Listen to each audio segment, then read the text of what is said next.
Pues volvemos nuevamente con todos ustedes compartiendo este tiempo de Más que Política, el debate político, y dejamos con la palabra a don Iván Sánchez, que nos va a explicar cómo nos vota. No, lo que me preguntaba es por qué a políticos que han demostrado que lo hacen mal se les vuelve a votar. Es decir, porque si la isla prospera o no, es decir, en esos 4 años, si se cumplen los acuerdos, lo que nos han prometido, si se cumple o no, es decir, no se les pasa factura a los políticos, ¿no? Se vota más con el sentimiento, ¿no? Con la canariedad en este caso, ¿no? En el caso del Cabildo, y no tenemos ningún resultado de ese voto, ¿no? Ni para los que lo han votado ni para los que no, porque al final gobiernas para 700 o 800 pero no te has quedado con un ¿eh? detalle que se han cargado un mito. Digo yo, probablemente, un mito, y te voy a explicar cuál es el mito, porque cuando hemos hablado en la política de las personas que llevan muchos años en la política, siempre se decía, hombre, primero eran personas que estaban preparadas, sí, que tenían formación, que tal, y empezamos con este tema. Oye, que tengan formación, sí, es que uno es abogado, el otro no sé qué, cada uno es en su profesión, pero bueno, hay algunos que no han ejercido nunca en su profesión, pero están ahí, y lo que sí ha ejercido en la política en diferentes rangos. Pero claro, cuando hablamos de esto y decimos, oye, ¿por qué tiene que estar tantos años en la política y no hay una renovación? O que no hay personas con capacidad y validez en los senos de esos partidos para que haya otras personas en el rol de la política con participación. Por lo menos, digo, se preguntarán muchos ciudadanos, ¿no? Porque siempre son las mismas caras. Y las personas dirán, y lo que nos dice, hombre, es que la experiencia es muy buena. Y la experiencia, el estar en política y tener esa experiencia, pues llega a la hora de poder desarrollar proyectos. Pero ahora es que hemos visto en una situación que ha sido un caos, y ya no nos salen los políticos y dicen, pero es que esto a nivel mundial, sí, pero vamos a ver, los que tenemos aquí, que ha tenido una trayectoria importante en su municipio, pues ha sido alcalde un montón de años, como es el presidente del Cabildo.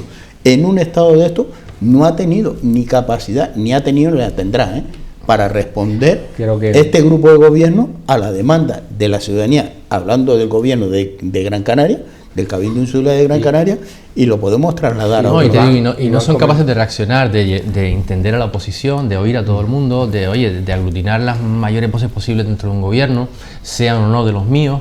Siguen con la misma política de siempre, de fondos de desarrollo de los municipios, y ahí voy a una inauguración, y ahí voy a otra, y esto no es ahora mismo lo que necesita en las islas. Tú decías... lo que pasa es que mucho me temo que vamos a seguir votando a estas mismas personalidades, ¿no? A los discursos y a tú decías los personajes. La vez anterior, ¿no? Que esa forma de discurso que tenía, ese tono, el tipo eclesiástico, creo que utilizaste la palabra, puede ser, o de iglesia, y ese tono, pues dice, casi me convence, pues lo que dijo Iván, y es verdad, porque es un discurso muy caritativo, paternalista, sí, y tal. Buenismo. Pero es que te da hasta pena cuando lo escuchas. El buenismo ese que tú estás comentando en sus discursos, en sus grandes relatos, cuando está gobernando, cambia su actitud.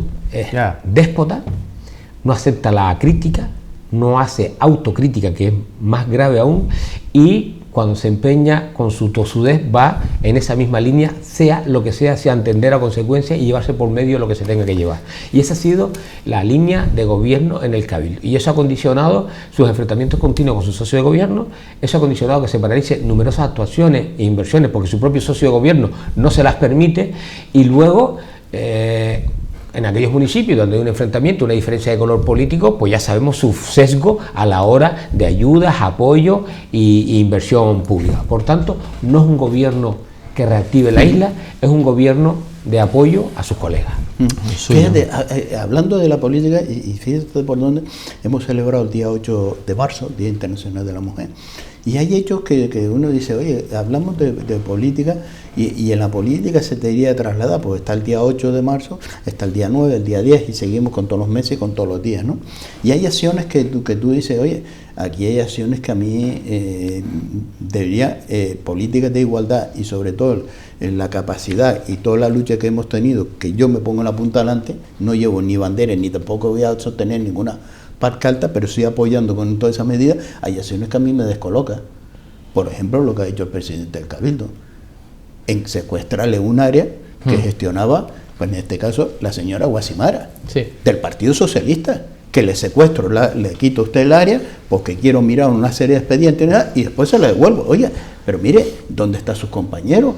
Porque estamos hablando de la lucha sobre las políticas de igualdad y los derechos de las mujeres, y aquí hemos visto cómo han hecho con una persona que es una mujer, y da igual que sea una mujer, que sea un hombre, que se la ha pasado por encima, se le ha quitado una confianza, te quito un área porque tengo que mirar un expediente. ¿Qué pasa? Que no confía usted en esta señora, después se la devuelve y al final dice, pues ahora yo lo renuncio. Sí. ¿Pero qué está pasando ahí con esta orquesta? Oye, hablando de la Filarmónica. Ahí a quien no entendemos es precisamente al socio de gobierno. Al socio de gobierno. Sí. Claro. No me puedes dejar en esa evidencia ante toda la ciudadanía. Es decir, quitarme con nocturnidad, ¿no? Y un fin de semana las atribuciones simplemente para cesar en el cargo una consejera, en el fondo era eso, para poder así acceder a un expediente, y luego ya cuando me lo he leído, pues te vuelvo a poner y aquí no ha pasado nada y se ha enterado nadie, ¿no? Y entonces, esa es la confianza que tienes en mí como socio de gobierno. ¿Y por qué tengo que mantener el gobierno? ¿Por qué? Porque está condicionado con el gobierno de Canarias, con los apoyos y en otra isla y en los ayuntamientos y todos los pactos en cascada, ¿no? Al final, te digo, lo que queda siempre en último lugar es el interés de los 700.000 gran canarios. Es el modo operandi, vamos, el que piense otra cosa está equivocado. Pero el señor Morales ha demostrado desde su alcaldía esas actitudes y la ha demostrado en el Cabildo, y lo tenemos con Podemos. Cuando en la legislatura pasada quería imponer sus criterios a otra organización política. Y rompió un grupo político. Y gobernó con 2 tránsfugas sin quedarse colorado. Y no pasa nada. Sin quedarse colorado. Y cuando estuvo acusando a un consejero del Cabildo de transfugismo político, porque pasó de una formación política en aquel momento, bueno, estaba hablando de Miguel Bravo Laguna, que pasó del PP a Unidos por Gran Canaria, lo estuvo acusando de proceso tránsfuga en los primeros meses de la legislatura. Luego ya se olvidó cuando acogió a 2 tránsfugas para poder sostenerse en el Cabildo. Y aquí está actuando de la misma forma, o se hace lo que yo digo, y sobre todo, no le va a perdonar al PSOE sus comentarios, sus actitudes y sus reparos al caso Amurga. Ese es un tema de venganza política por no haber apoyado con los ojos cerrados aquel proceso donde Miguel Ángel salió y que tuvieron que llamarlo a capítulo porque no se rompía el pacto en el Cabildo e incluso se postulaba a nivel del gobierno. Por tanto, estamos hablando de que es una forma, un modus operandi de gobernar. Es que yo me gocé muchas discusiones políticas por el tema de las ayudas a la residencia de ancianos de Agüime, donde tachaba de mentirosa a la oposición y después se ha demostrado que el ayuntamiento tuvo que devolver ese dinero porque cometió una irregularidad en el uso de esas subvenciones. La oposición no mentía, el que mentía era él. Por tanto, son formas de hacer política y, como tú dices, ¿por qué le vota el pueblo? Y por segunda vez. Porque por segunda vez lo de la gestión de la residencia de Agüime. Por un lado a los familiares y por el otro lado las partidas que tiene que devolver, que me parece que están valoradas sobre algo más de 500.000 euros. Es que puso a muchas familias en situaciones económicas drásticas, ¿no? Muchas familias tuvieron que vender propiedades para poder pagar la cuota asignada que le correspondía, cuando en muchos casos por el apoyo económico eran costo cero. Y ahí tenemos un gobierno conformado, alguien se podría desmarcar, ¿no? Sobre todo los de Unidas Podemos, que también tienen una cierta autonomía. Por lo menos Unidas Podemos dentro del gobierno autónomo sí que ha hecho críticas contra el movimiento socialista, no se ha cortado un pelo, no lo hace en el Cabildo y también te sorprende. Sí, pero hacen la crítica pero con al señor Marlaska, ¿no? Pero la hacen, pero bueno, por lo menos la hacen, ¿no? Aunque sea por quedar bien o con una persona que pidan permiso para hacerla, pero la hacen, ¿no? Yo digo, ¿no? Yo en mi postura, yo le digo a mi partido, y es lícito que la representación de ese grupo político en Canarias es en defensa de Canarias, que diga, oigan, lo que ha hecho el señor Marlaska, pedimos la dimisión, y que me diga a mí, mi jefe en Madrid, que ahora no toca porque estamos en el gobierno, digo, aparte el señor Marlaska, dimito usted también. Es que era obvio que había que pedir la dimisión. Es que tengo que pedirlo. Vamos a empezar mucho menos se ha reprobado. Vamos a empezar de escalón para abajo. Para ir subiendo escalones, ¿no? Y pidiendo responsabilidades. La única alcalde de los municipios turísticos afectados por la migración que dio un puñetazo sobre la mesa en aquellos momentos, gritó y se jugó muchas cosas, fue Onalia Bueno, y chapó por ella, defendió su municipio cuando el delegado del gobierno quiso abrir las puertas y soltar a los emigrantes en Arguineguín. Todavía no sabemos quién fue, de quién fue la idea. Se está investigando. Eso el agente de la puerta de la comisaría fue el que dio la orden. La alcaldesa de San Bartolomé de Tirajana, la señora Conchi Narváez, cayó durante mucho tiempo. Solo hizo un pequeño acto teatral cuando ya la opinión pública y social en el municipio estaba dando gritos por la situación que se estaba generando, para intentar dar a entender que ya estaba al lado del pueblo, pero sin apretar mucho al gobierno central. Sí, porque hay casos puntuales y vamos a hacer una investigación. Exactamente. Pues usted lo está definiendo bien. Y el gobierno autónomo, y el delegado del gobierno, y el gobierno de España miraron para otro lado. Tú decías claramente, el señor Marlaska vino aquí a reírse de nosotros. Vino a plantearnos que en 2 semanas esto estaría resuelto. Y estamos ya finalizando en marzo y todavía hay migrantes en Playa del Inglés, los que se marcharon de los hoteles, los que se fugaron, los que están por ahí viviendo o mal viviendo, que al final es una causa humanitaria, que son lo que menos culpa tiene, que están creando una situación social importante, porque ellos venían con unas esperanzas de poder dar el salto a la península de Europa y están aquí retenidos, encarcelados, como ellos dicen, y le están condicionando una situación de cierta conflictividad entre ellos y con la población residente. Por tanto, es un problema que hay que tomar y que se va a ir agravando a medida que se tranquilicen las aguas y vuelvan a llegar pateras, que hemos tenido otra avenida con unas situaciones trágicas de fallecimiento de seres humanos. Por tanto, o aquí se toma la política migratoria en serio o vamos a tener un problema gravísimo. También vino Ábalos, ¿no? Que vino por aquí, estuvo en un hotel de 5 estrellas en Tenerife. El de la subvención a Plus Ultra, ¿no? Sí. La verdad es que la actuación del gobierno ha sido bastante criticable, ¿no? Bueno, puedes cometer errores, pero, en fin, venir aquí a reírte de todos nosotros me parece que no podía pasar sin un mínimo de crítica, ¿no? Y bueno, y aunque uno esté en el gobierno, yo creo que también debes tener la independencia para decir lo que siente pues toda la gente a la que estás representando, sí.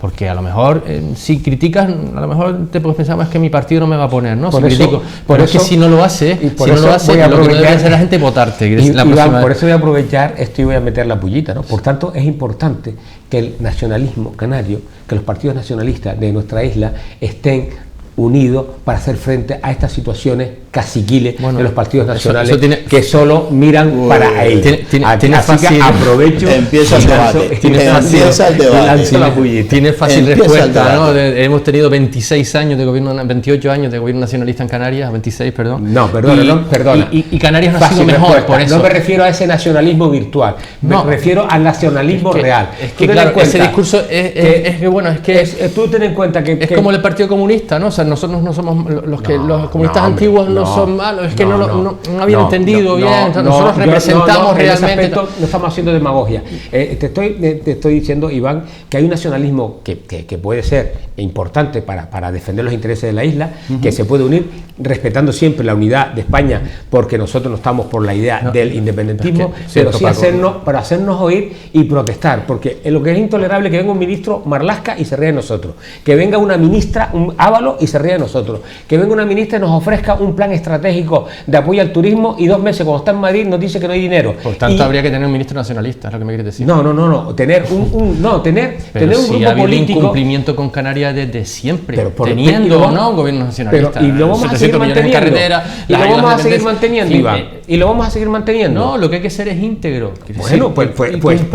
Bueno, entonces hay que tener buscar un compromiso con la sociedad al que tú estás representando y que te está pagando el sueldo y en algunos casos el nivel de vida en el que te instala. Si tú planteas un y centro que la sociedad reformista, penalice a quien no lo hace bien. Claro, si tú planteas un centro reformista para cambiar la forma de hacer política del PP y el PSOE, que es lo que apareció a Ciudadanos, pues yo planteo un nuevo nacionalismo progresista liberal que defienda los intereses reales de los canarios, que no se ha defendido, porque en esta isla los partidos nacionalistas siempre han mirado para otro lado, a cambio de que Coalición Canaria en su momento le ofreciera direcciones generales, consejerías o puestos importantes en las diferentes autoridades portuarias, diputados del común, etcétera, etcétera, etcétera. Ese es el gobierno que hemos tenido en Canarias. Y así nos ha ido. Tienes que definir bien porque nacionalismo y liberal en la misma frase me parece que son términos opuestos. El nacionalismo en el fondo es una forma de egoísmo. Y las personas liberales está escrito y incluso la duda del progresismo y liberalismo, que también la cuestiona, también está definido. ¿Me entiendes? ¿Por qué? ¿Por qué vamos a ser retrógrados y no ser, digamos, novedosos en todo el proceso? Porque qué no aprovechamos la capacidad del capital privado para que repercute también en la sociedad? ¿Por qué tenemos que hacer asco a ello? Pero es que el liberalismo tiene que ver básicamente con la libertad. O sea, se confunde liberalismo con economía libre de mercado y no solo es eso. El liberalismo va mucho más allá de eso, no tiene que ver con las libertades y sobre todo con las libertades individuales. Claro, los derechos individuales es fundamental. Vale, pues entonces, en fin, combinar eso me parece que es mal maridaje, ¿no? El nacionalismo y el liberalismo, pero bueno, tampoco nos vamos a meter en una discusión filosófica, ¿no? Pero ¿cómo se resuelve el problema canario? Bueno, porque al final, si es que yo creo, en mi opinión, mi humilde opinión, no es con más nacionalismo, con un nacionalismo distinto. Yo creo que se empezará a resolver cuando empecemos a penalizar a los políticos que incumplen lo que prometen. Y que además lo incumplen lo incumplen voluntariamente, o sea, cuando te han mentido a la cara. Ciudadanos, PSOE, PP, Podemos también pueden representar la nación, vamos a no utilizar la nación porque se puede malinterpretar, puede defender las características del archipiélago canario, con políticos íntegros, tú lo has dicho, sea nacionalista o sea nacional. Yo no hago discrepancia en ese punto, pero es que estamos demostrando que en todo este trayecto los políticos nacionales, PP, PSOE y Podemos, están mirando para otro lado. Aquí se ha debatido situaciones críticas sobre Canarias y no se ha defendido. Algún grito ha salido de alguno que ya creo que en las próximas no lo vamos a ver. Y el nacionalismo que hasta ahora ha regido Canarias, tú me estás dando la razón, no ha sido un nacionalismo íntegro, ha sido un nacionalismo interesado y nos ha llevado a esta situación. Y que ha explotado, digamos, electoralmente, interesadamente nuestra fragmentación, nuestra lejanía. La división, para sobrevivir, la división insular que ha habido siempre, ¿no? Y además en muchos casos se ha fomentado. Al final me está dando la razón. Es que incluso tenemos el Partido Unidos por Gran Canaria, que su propio nombre indica, o sea, ya me estoy enfrentando a la provincia de enfrente, ¿no? Y esa es la justificación con la que me presento ante la sociedad para que me voten, ¿no? Simplemente porque estamos oponiéndonos. Te explico, porque yo vengo de Unidos por Gran Canaria. Lo sé, te lo digo conscientemente, sí, pero yo te explico el porqué. El origen primario de esa organización política no era el enfrentamiento ni el pletismo insular. Nosotros entendíamos, no, Iván, te lo digo que no. Hombre, es ahondar en eso. No, además se ve que hay un caladero de votos importante para intentar descalificar. ¿Pero qué resulta? Pero déjame que te explique. La pena es que electoralmente le funciona. Sí, pero el tema era eso no resuelve la defensa de la isla de Gran Canaria, porque teníamos aquí que nadie nos defendiera. ¿Qué pasa? Que esa organización ha tenido una deriva en ese primer proceso reflexivo cuando nació, que ya yo en ese momento decidí no pertenecer porque no me sentía identificado con la línea de trabajo por la que nació esa fuerza política. Por tanto, yo creo que es importante que Gran Canaria tenga partidos fuertes que las defiendan, nacionalistas o nacionales, pero que las defienda realmente. Y cuando sucedan situaciones como ha pasado, caso de los inmigrantes, que vengan los ministros aquí a dorarnos la píldora y a reírselo de los canarios, pues que salten los diputados, los senadores del partido que sea. Está claro. Y a fe esa conducta. Entonces, sí son partidos que defienden el Canarias. Pero como ahora, y me han demostrado, tanto los nacionales anteriores como los nacionalistas pasados o que están ahí, que lo hayan defendido, por tanto hay que buscar nuevas opciones. Yo creo, propuesta o cambio. Te ponía el ejemplo de Unidos por el nombre, simplemente, ¿no? Ya sé que tienes una trayectoria política ahí y que es una persona seria, esto no va en lo personal, ¿no? Va en cómo recurrentemente se explota nuestra fragmentación, nuestra división, nuestro enfrentamiento insular histórico, ¿no? Para sacar rédito electoral de la forma que sea, ¿no? Sí, es que yo recuerdo, mira, y eso al final no nos ha llevado a una Canarias mejor. O sea, es que cada vez somos peores, estamos en peores datos en educación, en sanidad, en fin, en dependencia, en todo. Es que mira nuestra radiografía social y dices, coño, teniendo aquí las posibilidades que tenemos, ¿por qué no despegamos? ¿Cómo se ha aprovechado? Claro, porque tenemos a gente hablando de la economía circular y mira cómo se ha intentado aprovechar esta división de los canarios, porque en definitiva es una división de los canarios. Yo recuerdo que es una cosa muy seria, perdón. O sea, al final se manejan términos, un poco lo soltaron aquí a la ligera, son cosas muy importantes, muy serias que podrían no solo incidir en la economía de las islas, sino resolver un problema muy importante cada vez más en medioambiental, pero al final te das cuenta de que se queda en el discurso, que simplemente es forma de un halo, te rodea de una especie de presencia y yo tengo la solución para todo, luego no la tienes, ¿no? Hasta nosotros mismos aprovechamos esa fragmentación o esa división para no disminuir cotas de poder. Yo recuerdo cuando se estaba gestando la formación de Unidos por Gran Canaria, que en aquellos momentos Compromiso era el que estaba un poco abanderando ese proyecto de crear esa futura coalición electoral, a mí me llaman de una radio de Tenerife, preguntándome cómo es ese proyecto, si al final el presidente del Cabildo, José Miguel Bravo, se va a integrar. Y lo primero que me dijiste, ¿y ustedes qué van a hacer? ¿Un partido insularista para reactivar el pleito insular? O sea, y el planteamiento es, ¿y los herreños, los gomeros, la propia ATI, no tienen sus propios partidos de defensa de islas? ¿Por qué Gran Canaria no puede tener un partido? Y al margen de la política y algunos periódicos, algunos medios de comunicación, ¿tú crees que el enfrentamiento insular existe realmente? No, está motivado, provocado por intereses espurios. Entonces, existe, o sea, es un problema para los canarios relacionarme personal, comercialmente, afectivamente con otro canario de cualquier otra isla. Absoluto. Ninguno. Al contrario, están más unidos que nunca. Entonces, hay una economía. Por eso viene esto. Aquellos que somos capaces de aunar esa unidad, tenemos que hacerlo, porque quieras o no, mira, ahí tienen los vascos, que con esa unidad han conseguido lo que hayan conseguido. Ahí tienen los gallegos, ahí tienen los catalanes, que mira lo que han conseguido. ¿Por qué los canarios toleramos situaciones como la que hemos pasado? Y tú dices, y no levantamos la voz, y no protestamos. Y no protestamos. Lo que pasa es que se han montado un chiringuito, su finca privada, los que están ahí en el... Bueno, y nos hemos quedado bien. En el calendario. Y es la realidad, porque son siempre los mismos, en las mismas fotos, en las mismas elecciones. Y vuelvo, lo repito, digo, hasta dónde podemos llegar, y con esas ideas que no mueve y no... Es que yo creo que es que como habría que hacer una autocrítica, ¿no?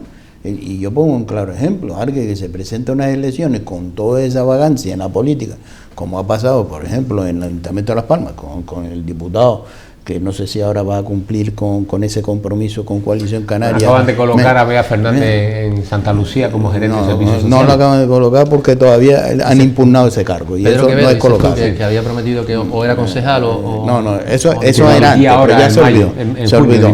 Pero después llega, pero no, yo no solo Pedro Quevedo, sino muchos políticos, ¿no? Oye, cuando yo me presento en la política, con una formación política, yo digo, por ejemplo, formaciones políticas ya de mucha vagancia, ¿no? Y me presento a unas elecciones, por ejemplo, el Ayuntamiento de Las Palmas, y con mi currículo solo saco 2 concejales, y me presento a las próximas elecciones con todo mi currículo y saco otros dos concejales. ¿Qué es lo que me falta para que capte que el electorado, la ciudadanía no me apoya? Y con esa captación, ¿qué es lo que te falta para decir, oye, voy a dar un pasito a un lado, ¿no? Pero no, aquí parece que nos quedamos ahí apretaditos, y sigan ustedes trabajando, que yo con 2 concejales voy a vivir de narices, y con un diputado, y si soy un senador todavía más, y seguir viviendo de esto, y sigan ustedes trabajando.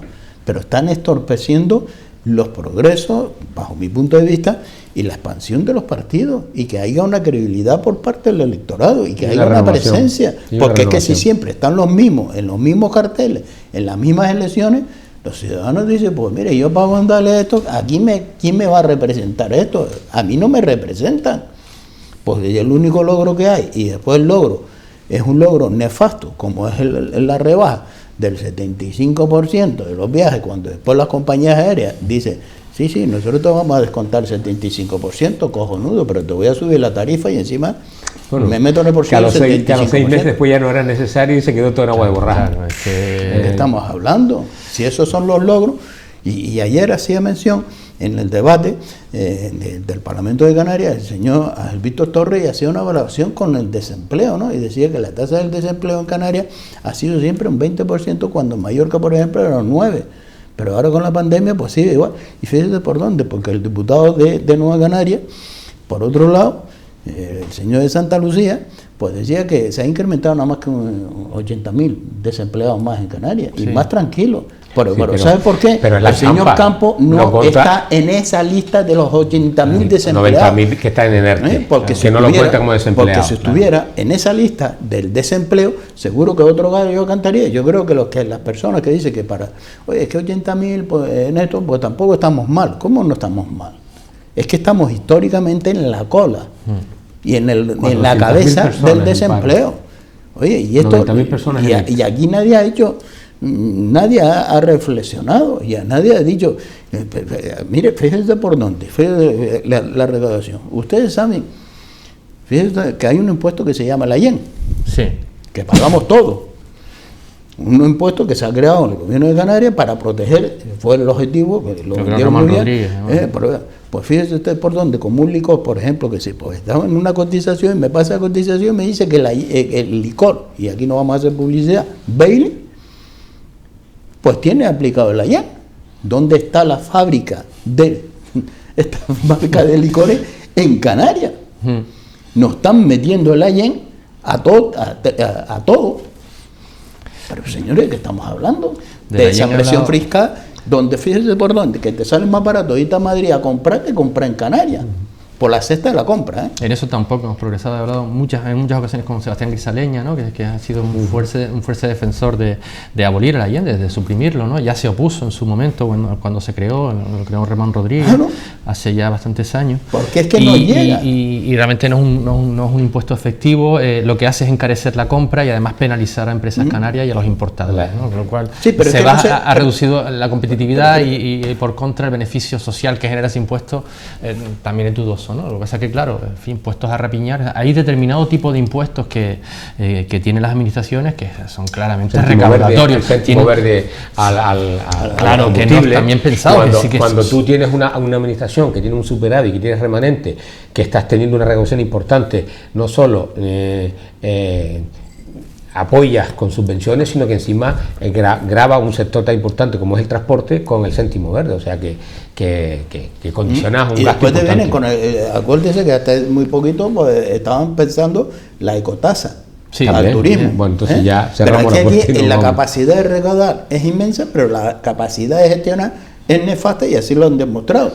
¿Cómo recauda el Cabildo? Porque la política del Cabildo es recaudar la parva de millones que recauda, pero después no le da el uso. Es que aquí eso se ha planteado la bajada de IGIC, ¿no? Sobre todo también, porque se bajó a un sector importante. De un 7 a un 6,5%, claro, porque eso solo sirvió para tener que modificar las facturas, pero realmente no tuvo ninguna incidencia. Fue una cosa absurda. Una bajada aceptable. Y se nos había prometido bajar al 5%. El gobierno no quiso porque disminuía su capacidad recaudatoria y afectaba, según él, a las inversiones en servicios esenciales sociales. Ahora sí que es verdad que eso es imposible. Es decir, en esta situación no se puede bajar del 7 al 5%. ¿Cuál es el mensaje que siempre nos manda cuando hablamos de bajada de impuestos? Hombre, es que para darle un servicio en sanidad no podemos bajar los impuestos. Enseguida viene al lado sensible. En época de crisis, por supuesto, no se puede tocar ese tipo de situaciones, pero estamos hablando de una época donde el nivel recaudatorio era importante, que vamos a hacer claro. No se hizo en el momento que se podía hacer. Fue un gobierno de coalición canaria. No estamos hablando de coalición canaria. Que el IGI recaudaba. No sabe que muchas veces no nos daban las cifras reales y para pedir cuál era la recaudación entre islas teníamos un problemón porque eran cifras prácticamente secretas. Pero fíjate que hay un dato que todavía y la ciudadanía no lo palpa, no lo palpa porque yo se lo voy a transmitir y ustedes lo conocen de esa situación. Estaban hablando ustedes del dinero que tiene el Cabildo Insular de Gran Canaria en el banco. Estábamos hablando sobre 600, 700 millones. ¿Por qué no nos dice el presidente del Cabildo encabezado y todo su grupo de gobierno que por su incapacidad de gestión, cuando hay una demanda general en toda la isla, en diferentes acciones que se puede llevar a cabo, se está llevando por tener ese dinero en las cuentas corrientes de los bancos, del dinero que se puede invertir en los ciudadanos que tienen déficit y carencia? Y eso se llama incapacidad, y nada más que por eso deberían dimitir, porque son personas que son incapaces de gestionar una administración que están por su nefasta gestión de gestionar generando un perjuicio a la sociedad, que está claro porque las listas que hay en servicios sociales, en dependencia y en 1 millón de temas los tenemos palpables. Sí, y además es la justificación por la que llegaron al poder muchos de ellos, ¿no? Iban con ese discurso, vamos a resolver el problema de la dependencia, vamos a utilizar el dinero de los remanentes precisamente para atajar esa situación social que además se ha agravado con la pandemia, con lo cual, en fin, tampoco estamos hablando de repartir el dinero a los amigos sino de dedicarlo a aquello que realmente es necesario y que todo el mundo entiende que es necesario, ¿no? Apenas pones un pie en la calle te das cuenta de que hay gente que está pasando necesidades. Se trata de repartir por Pues ejemplo, no, señor, a las asociaciones que protegen los animales, pero en general, que hay montones de estos. El señor, aquí que tenemos sentado, el señor Francisco Pérez, que tuvo una iniciativa, fíjate, la Feria de la Mascota, que fue un boom, donde se dio a conocer toda la actividad que hay en la mascota, toda la actividad, no una actividad, sino todo el grupo. Pues fíjese usted por dónde, ahí se dio a conocer de muchas asociaciones que participan a través de la mascota. Pero mire, eso no se enteró, solo se enteró el señor Cabildo que hay una señora que es concejala en Telde, pues que tiene una asociación y ahí, pum, le va toda la ayuda, donde también hay un señor que es concejal en Galda y hay un sitio en Agüime. Oye, Gran Canaria, le guste o no le guste al señor Morales, está conformado por 21 municipios. 21 municipios. Y no parece ser que aquí solo donde está el color verde. Y no puedes reducir la lista de los canarios a la lista de tus afines o la lista de las personas que conoces, ¿no? Insisto, ¿no? 700.000 personas, una población flotante mucho mayor. Con el tema del turismo también se olvida decir una cosa, que es que recurrentemente también nos dicen los representantes públicos, ¿no? El problema del desempleo en Canarias tiene que ver con que los operadores turísticos pues hacen su negocio, el dinero no se queda aquí y tal, ¿no? Y luego oyes a los hosteleros diciendo justamente lo contrario, ¿no? La mayoría del dinero que genera el turismo resulta que se queda aquí en empresas canarias, en los empleadores y en los hoteles, ¿no? Que tienen mucho accionariado canario, ¿no? Con lo cual ya uno se queda sin saber a quién creer, ¿no? Bueno, si lo cierto es que los datos de desempleo siguen subiendo y subiendo. El problema detectado que el dinero no se quede aquí es que la contratación se hace en origen y no en destino, porque no hemos sido capaces de crear, con todos estos años y sabiendo la situación que se está generando, de crear nosotros la posibilidad de empresas canarias que generen esa contratación en destino, para que el dinero repercuta en Canarias. Sí, ¿por qué? ¿Por qué no? No sé, creo en su momento, creo que Saturno, ¿no? Para generar este tipo de actuación, y luego al final no sé en qué ha quedado esa historia. En la época de Lorenzo Darte creo que estuvo. Lo que sí hacemos bien es buenas campañas de promoción externa, eso es dinero bien invertido, por mucho que gastemos ahí, ¿no? Y lo que hacíamos mal es la regeneración de la planta hotelera, es la atención a cómo están las ciudades, a cómo está la ciudad turística, ¿no?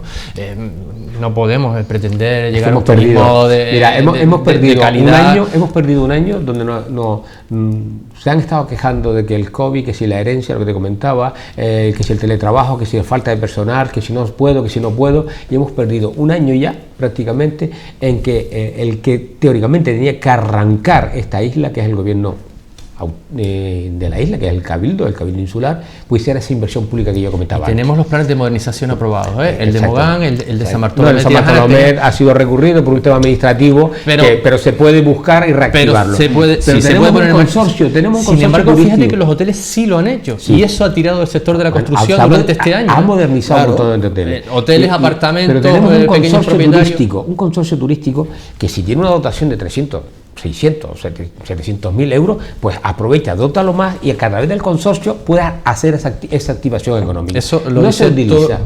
Están esperando que vengan los turistas. Vale. Al final, es que, ¿me entiendes?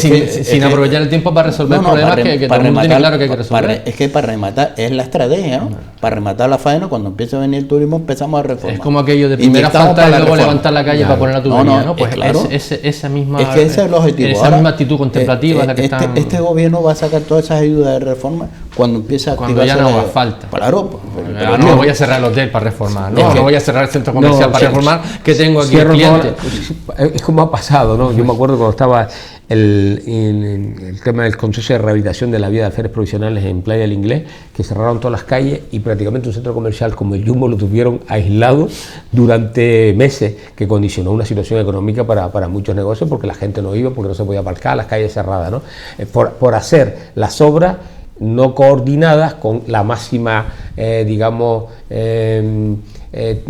temporada alta de turística, no aprovechar la temporada baja, no coordinarse los diferentes departamentos para que saber la idiosincrasia del turismo en Canarias, porque no es igual que en la península. Todas esas cosas, pero pues esa falta de coordinación. Nosotros lo sabemos, que si todos los profesionales de la hostelería en el sur lo saben. Ya, pero si no escucharlo. Pero si no se consulta. No se atiende a razones, ¿no? Y se va uno con la marcha puesta, ¿no? Con la primera y hasta donde nos llegue. Es que cuando nosotros hablamos, ¿no?, de que es importante en los comités de expertos, tanto en sanidad, tanto en economía, y también el sector turístico es importante, ¿no? Y ahí yo creo que... Pero el comité de expertos conformado por profesionales. Por profesionales. No, yo creo que ahí los representantes de las diferentes asociaciones... El peligro de las empresas públicas y los consorcios y demás, que al final termina siendo un coladero de políticos y de gente... Me refiero a los profesionales, a las asociaciones representativas de los diferentes sectores, que eso sí viven día a día la problemática. Tenemos profesionales de primer nivel. A mí siempre esa es la pena que me dan. Mañaricúa está al frente de la Federación de Empresarios en el sur, y es una persona que puede plantear la problemática real del sector hotelero. Y además que él es responsable de una cadena hotelera, ¿no? Y conoce muy y lo mismo en el sector de la construcción. María Luz Gil lo hizo en su momento. Es decir, son personas que siempre tienen el mismo discurso porque es que tienen la sensación de que nadie los escucha.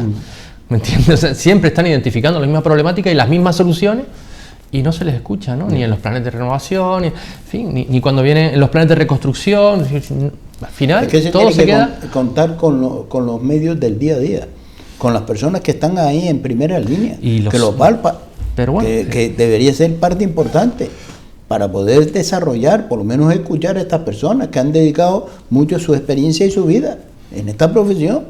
Y si ha estado ahí sobreviviendo, algún don tendrán, ¿no? Digo yo, ¿no? Algún conocimiento. Luego, no está colocado porque un primo, un sobrino, porque pega carteles, ¿no? Y esas son las personas que hay que contar, pero aquí no se cuenta con estas personas, y las meteduras de pata son constantes. En la vida real, en el sector privado, no duras ni un minuto si no cumples tus objetivos. Hombre. Ni un minuto, ¿no? Sin embargo, tenemos a políticos en Canarias que llevan 30 años en la gestión pública, incumpliendo sistemáticamente, y ahí sí. No duran ni un minuto cuando toma una decisión. Yo no he visto a nadie en el sector privado que haga una obra y que tenga un torreón de la luz en una carretera en el famoso ex-homo de Telde, ¿no? De la circunvalación del Yo no conozco a nadie que lleve a cabo poner en marcha. Yo recuerdo que pregunté en una comisión informativa de obras públicas en el Cabildo sobre esa situación, porque el Cabildo participó en la inversión y en el desarrollo de esa infraestructura. Y se miraba, estaba Carmelo Ramírez, que fue en la época de Carmelo Ramírez y Román Rodríguez, cuando estaba en el Cabildo, cuando se hizo esa actuación. Dos veces. Pues se miraron unos a otros porque no sabían cómo estaba la situación del expediente de expropiación para poder trasladar esa torreta.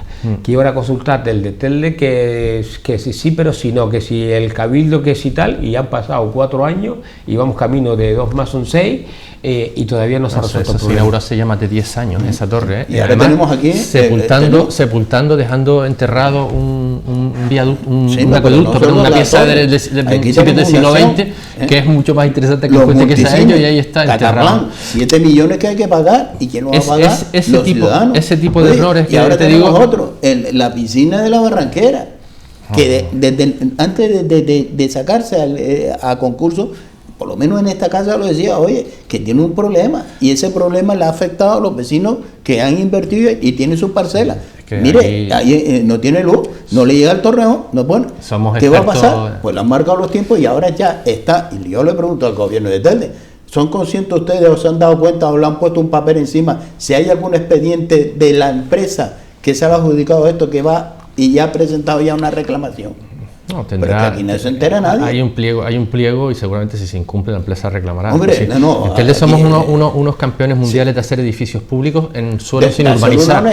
Tenemos el ayuntamiento, tenemos el Hornillo, por ejemplo, no llega la conexión escuela de idiomas, no llega la conexión eléctrica. Es que no llega la conexión eléctrica. No tiene potencia eléctrica, pero es que esa potencia eléctrica era para toda la infraestructura importante y una potencia eléctrica no le llega. Es que al lado hay una urbanización donde hay unas parcelas que han sido totalmente perjudicados los propietarios. Ahora se acaba de aprobar un presupuesto para terminar esa urbanización, que fue de promoción pública, que se fue el error, y dotar de electricidad, pero eso tardará tiempo, y el edificio ese, mientras tanto, está terminado. Pero insisto, o sea, errores de ese tipo, ¿no? De hacer un edificio sin prever que primero tienes que tener una urbanización, con alcantarillado, no sé qué.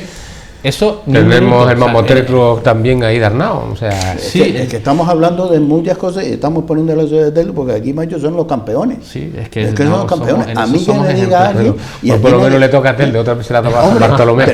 Y es que y San Bartolomé y muchos municipios. A mí me gustaría saber que se haga es que tiene una auditoría. En su momento se hizo de inversiones de responsabilidad patrimonial personal, ¿no? Y yo le digo, ¿el fin cuál es? ¿Cómo es posible que un ayuntamiento presuma que tiene superávit, que tiene un montón de millones, cuando, por ejemplo, esta ciudad, nada más que en intereses por impago, se valora más de 1 millón de euros, que se ha tenido que pagar a empresas teniendo el dinero? Oye, mire, en ninguna empresa privada tiene usted al frente del área de economía de esa empresa a un señor que teniendo el dinero del banco no le paga a los proveedores, que lo lleva a juicio y encima paga las costas y tiene que pagar los intereses. En ninguna empresa privada. Es que ese señor no llega ni al desayuno, o señora. Pero aquí en la política no le ponen nombre en una calle porque no puede, o una redonda. O se lo cambia. Porque es que lo premia. No, de ocurrencias, en fin, no se puede. Pero claro, es dinero público.